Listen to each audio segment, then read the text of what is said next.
Welcome to poetrypodcentral. Once upon a midnight dreary. 4 words, and already you feel it. That chill, that darkness, that sense of something terrible about to happen. Edgar Allan Poe's The Raven has been doing this to readers since 1845. But here is what most people never ask. What is this poem really about? What is the raven? What does Nevermore actually mean? And why, after nearly 2 centuries, does it feel like it was written just for you? Today, we unravel the mystery layer by layer.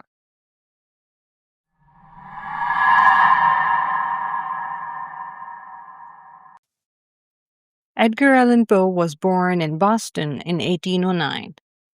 His father abandoned the family early in his life. His mother died of tuberculosis when he was only 2 years old. He was taken in by a foster family, the Allens, who gave him their name but never their full love or support. Loss was not something that happened to Poe occasionally. It was the very air he breathed. In 1836, Poe married his 13-year-old cousin, Virginia Clem. He was 27. Whatever the nature of their relationship, and historians still debate it, Virginia became his world. In January 1842, she contracted tuberculosis. Her struggle with the disease set Poe into what he described as a horrible, never-ending oscillation between hope and despair. He wrote, "I became insane with long intervals of horrible sanity." It was in this state of desperate grief, watching the woman he loved slowly dying, that Poe sat down and wrote The Raven. It was published on the 29th of January 1845 in the New York Evening Mirror and was an immediate sensation, reprinted at least 10 times in the weeks after its first appearance.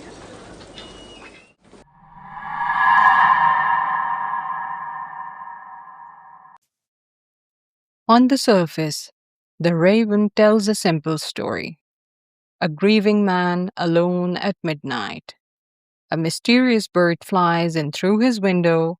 It speaks one word, nevermore. And the man slowly descends into madness. But the raven is not just a bird. Poe himself stated that the raven represented mournful and never ending remembrance. He deliberately chose a raven over a parrot, a bird far more known for speaking because he believed a raven suited the dark tone of the poem better. The raven perches on the bust of Pallas Athena, the Greek goddess of wisdom. That single detail is not accidental. As long as the bird sits upon wisdom, the narrator's grief overpowers his reason. His mind is at war with his sorrow. The raven is grief itself. It flies in uninvited. It perches on everything rational and wise, and it refuses to leave.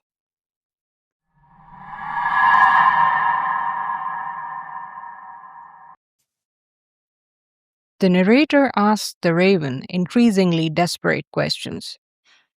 Will his suffering end? Will he find peace?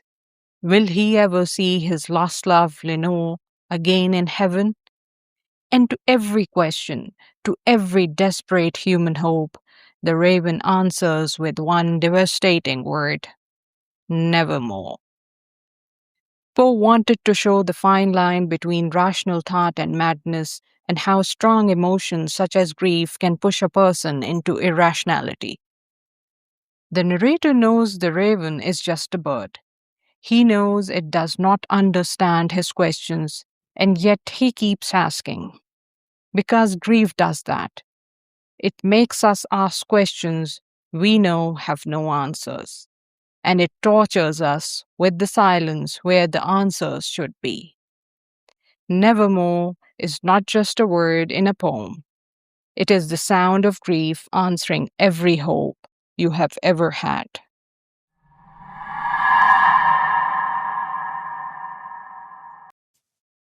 Here is a question scholars have debated for nearly 2 centuries.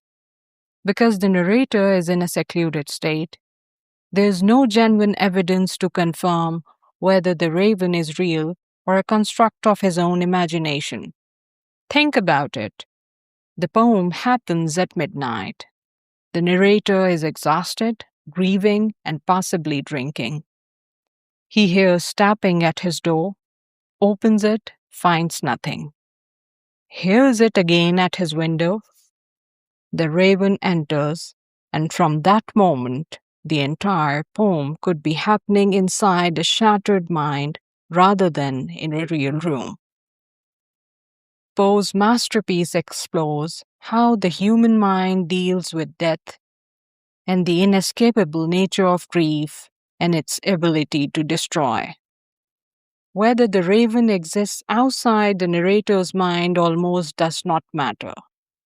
What matters is that the grief is absolutely real, and that grief has taken the shape of a bird that will never stop saying the one word he cannot bear to hear.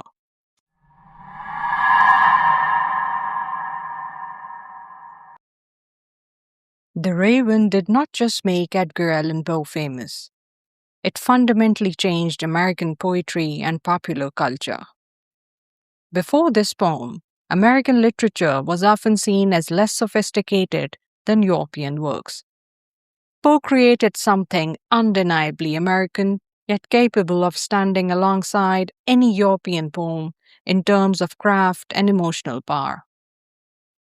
The poem's influence on popular culture has been massive, referenced in everything from The Simpsons to the name of an NFL team. But beyond the cultural references, and the football teams, and the Halloween decorations, The Raven endures because it tells the truth about grief. The truth that no one wants to say out loud, that grief does not end, that it flies in uninvited, that it perches on every rational thought you have, that it answers every hope with nevermore. Virginia Clempo died of tuberculosis on the 30th of January 1847. Poe survived her by just 2 years.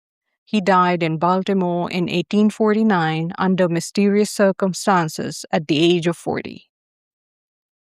The cause of his death remains unknown to this day.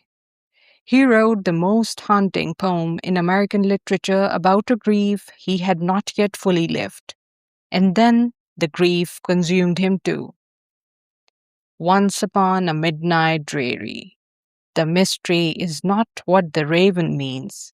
The mystery is how one man, broken by loss, watching his wife die, drinking to survive, found words so precise, so musical, so devastatingly true that they still echo in our chests nearly 2 centuries later.